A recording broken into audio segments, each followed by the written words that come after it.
partner diri sa Liwasan Bonifacio sa siyudad ng Maynila. Kasama natin ngayon ang spokesman ni number 53, Pastor Apollo C. Quiboloy, walang iba kundi sa Attorney Stranito Cotoroyon. Sir, what a journey sa kampanya ni Pastor. Marami pong bumilib na kahit pinipigilan si Pastor, buhay na buhay po ang kampanya. First time nila makakita, sir, ng campaign. 20 areas sabay-sabay. Hindi bababa ng 15 areas. Araw-araw po, nationwide campaign. It shows now yung resulta ng disiplina ni Pastor sa KOJC at sa lahat ng kanyang stalwarts. Yes, this is first in the country, no? Hindi pa ito nakita ng maski sino mang kandidato in the past na mayroong isang kandidato na nakakapag-gawa ng simultaneous rallies in the entire country po, mula Apare hanggang Hulo. In every event po, si Pastor Apollo C. Quiboloy lamang po ang nakakaya nito. It shows the organizational management, discipline, and most of all the commitment and loyalty of members of the Kingdom of Jesus Christ, the name above every name, to Pastor Apollo C. Quiboloy. Ay biruin mo kung nagagawa ito in his private capacity ni Pastor Apollo C. Quiboloy, how much more kung maging senador na si Pastor Apollo C. Quiboloy. Sir, ano po sa pag-ikot po niyo sa buong Pilipinas, kamusta po ang kampanya ni Pastor na sinabayan po ng Duterte and Senate slate? Well, masyadong masigasig yung ating kampanya kasi maraming dedicated workers po si Pastor Apollo C. Quiboloy, at saka yung mga Duterte supporters po ay grabe na ang suporta sa kanya, especially those persons, no, na noon na may pagdududa kay Pastor ay nawala na po yun. Yung na-explain natin lahat na po ng mga paratang against sa kanya, yung mga rape cases na yan ay lahat po yan politika lamang. At nung naintindihan na nila, sila na mismo ang nagiging volunteers din natin at naging multiplier effect po ito doon po sa ground. At ngayon nga po, isa na pong senatorial frontrunner po si Pastor Apollo C. Quiboloy. Sir, as one of our Muslim brothers, kamusta po si Pastor sa mga kapatid nating Muslim, Luzon, Visayas, at Mindanao? Assalamualaikum warahmatullahi wabarakatuh sa aking mga kapatid na Muslim. Salamat po sa inyong suporta. Na surprise po ako. Ako po ay natatouch talaga sa suporta po ninyo dito sa mga Muslim sa Manila, Muslim sa Visayas, and especially doon po sa Mindanao. Kagagaling ko lang po sa Cotabato City. Mahigpit po at grabe po ang suporta doon ng ating mga kaibigang mga Muslim, mga kapatid na Muslim kay Pastor Apollo C. Quiboloy, kasi nakita nila si Pastor Apollo C. Quiboloy lang hindi umaatake sa mga Muslim, at sa matter of fact grabe ang suporta niya sa mga Muslim, at nag-preach pa. May ano pa siya, may mga sinasabi about sa Quran, at malalim po ang kaalaman ni Pastor Apollo C. Quiboloy sa Islam. Kaya dahil dito siya po isinusuportahan ng ating mga kapatid na Muslim. Sir, nasa studio si Jade at si Admar. Marami po silang tanong sa inyo. Okay. Partners, kayo na bahala. Attorney, maayong hapon or maayong hapon pa, kaya wala pa may alas 6. Si Admar po ito. Sir, dito naman po sa payo natin sa mga botante, paano kaya sila makatitiyak na kanilang mga boto talaga or yung kanilang karapatan, no, sa pagboto, and paano maiiwasan ito na kumbaga parang ma-overwhelm na hindi na mag-iisip pa kung mayroon mga magpaplano na dayain yung mismong halalan, kumbaga maaagapan yung mga ganun klase na agam-agam po na maaring gawin ng mga botante po, attorney?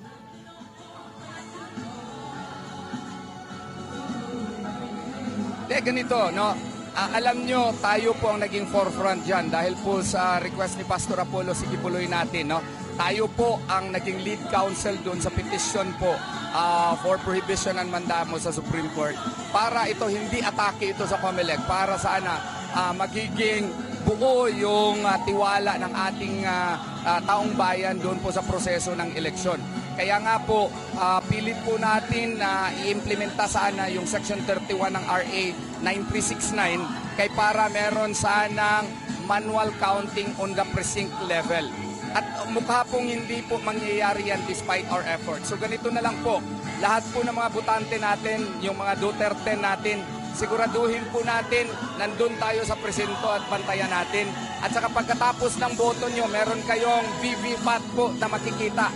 Bawal kasi yan picturean, no? Pero pwede po ninyo kung mabigyan kayo ng QR code, ma-confirm doon sa BEI kung yun ba talaga ang boto ninyo. At saka hinihikayat po natin na yung mga watchers po ng PDP Laban, no, i-request natin after elections, i-request natin yung mga yung mga BEIs, Board of Election Inspectors, na baka pwede atin pong picturean po yung VVPAT after the elections po, no? During the ballot review, may mga VVPAT po doon. Baka pwede po natin i-request sila na mapicturean para may confirmation tayo later po ng election. Kung yung resulta ba na lumabas per precinct ay totoo po ba at ma-confirm natin later on. Yun na lang po ang naisipan naming paraan. Ang isa rin ay mag-conduct siguro ng yung post-election na poll results, no? Interviewin yung mga botante kung sino yung binutuhan nila para at least may data tayo kung ano talaga ang lumabas na resulta per precinct po.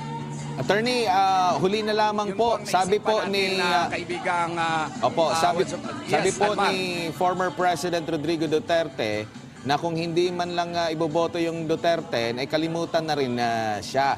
Sa inyo po, gaano po kahalaga na mag-block vote or suportahan ito straight itong Duterte, kasama na yung mga inendorso din ni former President Rodrigo Duterte na party list para ito sa mataas at mababang kapulungan po ng Kongreso, lalo na po sa mga dati nang naisulong ni former President Rodrigo Duterte at sa lahat pa ng mga isusulong po na sa ilalim ng Duterte.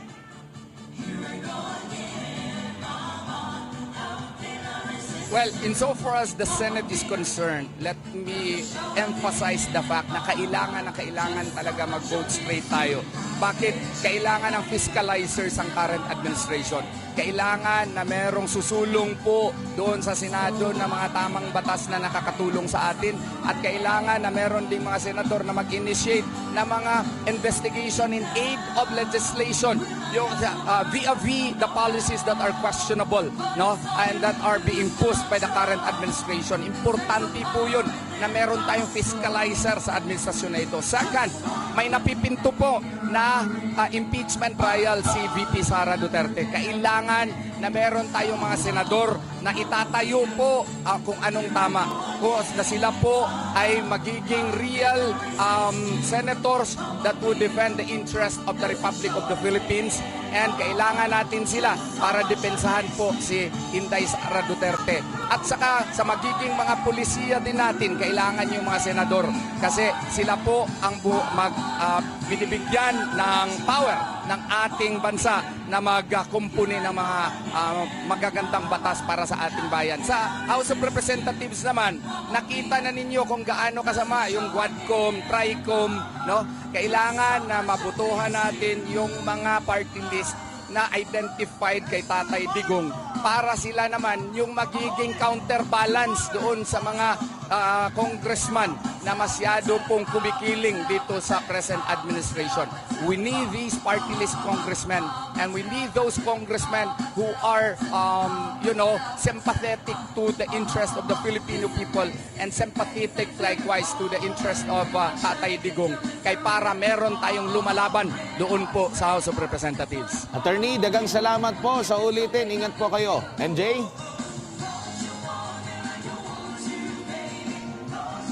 Maraming salamat po.